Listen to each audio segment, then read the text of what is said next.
What is going on, YouTube land? I am ChrisCataluna. Before we get into this shoe review, go ahead and check out my Instagram, ChrisCataluna with the underscore at the end. Please subscribe to my channel on the bottom right. I would greatly appreciate it. And by the end of the video, if you enjoy it, hit me up with a thumbs up. All right, let's get into this shoe review.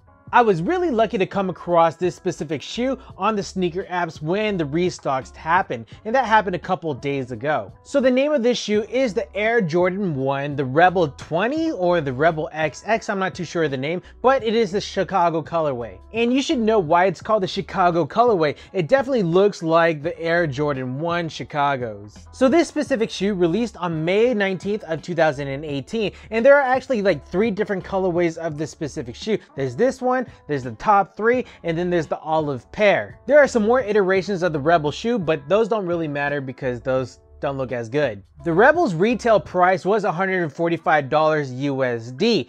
Add your taxes and your shipping and whatnot. Actually, when I bought this from Sneakers, is free shipping. Anything from Sneakers is free shipping.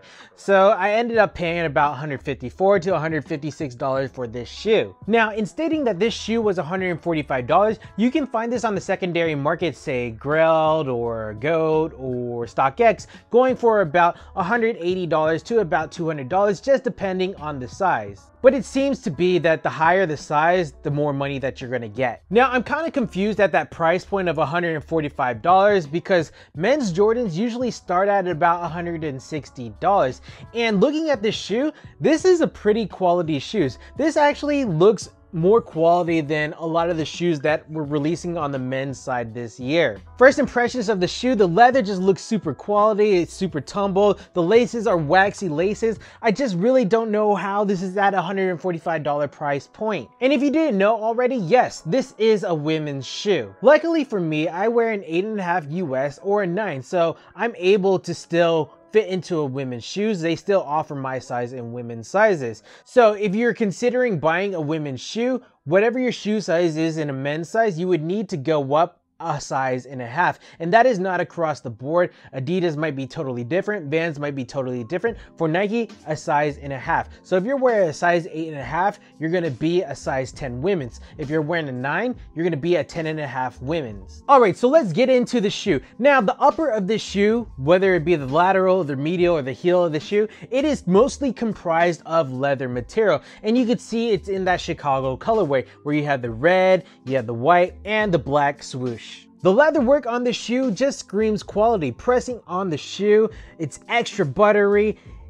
Honestly, as I stated before, this is probably one of the better Jordans or the better leather work on the Jordans released this year. It's better than a lot of the men's Jordans released this year. Like most Jordans, you have the border that runs around the shoe. So you have the eyelets, you have the eyelet strap that reaches right here, then around the toe box right here, and then your heel that is done up. It's kind of different, but we'll get into that. At the toe box, you have the standard air vents that are right here that have been punched through the leather so your toes can breathe while it's inside the shoe. On the lateral of the shoe, you have this black swoosh mark that reaches all the way back to the heel. But what's different about this is this heel tab right here. Now, this heel tab is usually centered on the back right here, but of course it's different. I do like the positioning of this heel tab right here because they still wanted to maintain that Jordan look, and it almost feels like an off-white or a deconstructed shoe by placing it right here. Looking on the medial side of the shoe, we do not have that black leather swoosh that is stitched into this side of the shoe. Instead, we have a Nike Air logo right here, and that is done up in black ink and printed onto the white leather panel. You probably think this slit right here looks pretty weird. Well, you're able to open it, and that's how you zip up the shoe. So instead of using this lacing system right here, you put your foot inside the shoe, you loosen it first, put your foot inside, and then when your foot's all the way in, you just zip it up. And that's it. Now, this zipper is actually made from a company called SAB, and honestly, I'm not familiar with their work. Usually when I see zippers, I know YKK is the go-to, so perhaps they went to SAB because it was cheaper. But in the times that I've worn this shoe, which was a couple already, the zipper works fine. I have no real complaints with it. The teeth on the zipper are made out of plastic, but the zipper itself is done up in metal. Staying on the medial side of the shoe, we still have that leather that's wrapping around the toe box and going up along the eyelets and wrapping around to the lateral side. On a normal Jordan, you would see the lacing system going straight up, but on these Rebels right here, you could see it going from the medial side and wrapping onto the lateral side of the shoe. And I really like that. Again, bringing up that off-white deconstructed look. This definitely pertains to that look. What I really like about this shoe is how the Jordan brand decided to employ the use of the black waxy laces on this shoe, because it seems more of a premium thing to do, much like the Cactus Jack 4s. The laces on the shoe crisscross all the way to the top of the shoe, and the auglets are hidden. I honestly think that the laces are cut at the end and sewn down behind this panel right here. And while I do understand that, I kind of think that's a con, because for example, I have this lace right here that's turning over itself, and I need to adjust it because it looks weird when you put your foot in and have that lace right here just twisted up in a bunch. So that's definitely a con of this shoe. Now, looking under the laces, it's not done up in leather. The tongue looks to be done up in a polyester mesh material. Now, at the top of the tongue, you can see that Nike Air label right here with the font done up in white embroidery. Taking a look at the inner lining of the shoe, you can see that the lining is done up in black. And honestly, I'm not too sure what this material is, but it really does feel like a neoprene material. And I say that because it seems kind of stretchy. This actually looks like a quality lining. Normally, it seems like they're just putting 100% cotton lining or something like that. It doesn't look any special on any other Jordan, but this one looks pretty good. Now, in pulling out the insole from the shoe, you can see that the fabric is just done up in black, but at the heel of the shoe on both the left and the right shoe, you can see a red Jumpman at the heel. In turning the insole sideways, you'll see a foam bed right here that's done up in red, and then you'll see a blue foam bed on the bottom. And this was glued down pretty good. You can see some taping right there that goes into the shoe to make it stop from moving. Now let's get back to the heel of this shoe. So that heel tab that is missing right here, again, it is placed right here. And what's also different about the shoe is this Air Jordan Wings logo that is embossed in black on this heel. Now, normally this logo on a normal Jordan 1 is placed right here among the eyelet. So that's kind of weird that they would put it back here, but I kind of like it. The midsole of the shoe clearly is done up in all white, and it is a rubber midsole. There is an air unit in the shoe. It is employing that technology, but that air unit is not a full bed. It is only at the heel right here. Now, the outsole of the shoe is done in typical Jordan fashion. You have the same patterns going on, the same layout going on.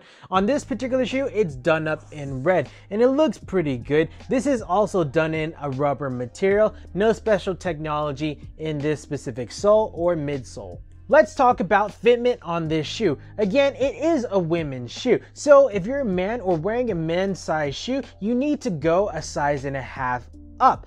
And in stating that it is a women's shoe tends to be a little bit narrow at the bridge. So even if you're in your size, it still might feel a little tight, but being that it is leather, you can loosen it up a little bit. Now, in terms of comfort or cushioning, there really isn't any cushioning in this shoe. Again, you saw the insole that I pulled out, and you already know that this is a rubber midsole right here, featuring that air technology at the back. But this really doesn't offer any comfort. It is a pretty flat shoe. I think your best bet would be to go to a Dick's or an Academy and buy a third-party insole and put it into this shoe. That's also the same for support. The shoe doesn't offer any support. It doesn't have any pronation blocks right here, but that's not its intended purpose. This is a basketball shoe slash a style shoe. So I'm definitely not faulting Nike for that, because that's just not the realm of this shoe. Let's summarize quickly what I was talking about. I love the leather work on the shoe, especially at the toe box. It is extra buttery. I love the lacing system on the shoe, how it goes from the medial side all the way to the lateral side in diagonal fashion. The laces are awesome. They're done on that flat black waxy coating material. It's awesome. And just these weird characteristics right here, having the Nike Air instead of the swoosh logo and having the placement of the Air Jordan Wings right here from right here. it's definitely a different shoe. This is honestly a great looking shoe. I don't care if it's a women's shoe. It looks freaking phenomenal. I know there are guys out there wearing those shattered backboards. There are definitely guys wearing this shoe and rocking the hell out of it. There's another YouTube video in which someone mentioned that if this was an off-white shoe, y'all would be rocking it. And I really do believe that. Like the medial side of most of the 10 series where they have the Nike, off-white, blah, blah, blah, Beaverton, Oregon. If that was stamped right here, all y'all would jump on this shoe. There is no doubt. And having the laces going crazy directions, having this heel tab right here and having this logo right here, that plays into that deconstructed look that definitely speaks off-white. Y'all are just haters. And honestly, I'm glad that this was not a collaboration with them, because this shows you that Nike still has some ideas in their pocket. Even though the majority of y'all didn't want to buy into this idea, it's still showing that they have some good ideas left. Alright guys, that is my in-depth review of the Air Jordan Rebel 20s, or the Rebel XX. I really don't know the name of the shoe, guys. But what do you think about this shoe? What do you think about the Chicago colorway? And do you think the top threes or this one or the all ones are the best? Let me know down in the comments below. Please subscribe to my channel. I would greatly appreciate it. And hit me up with a thumbs up if you enjoyed this video. Alright guys, I am ChrisCataluna, and we will check you next time. Cheers.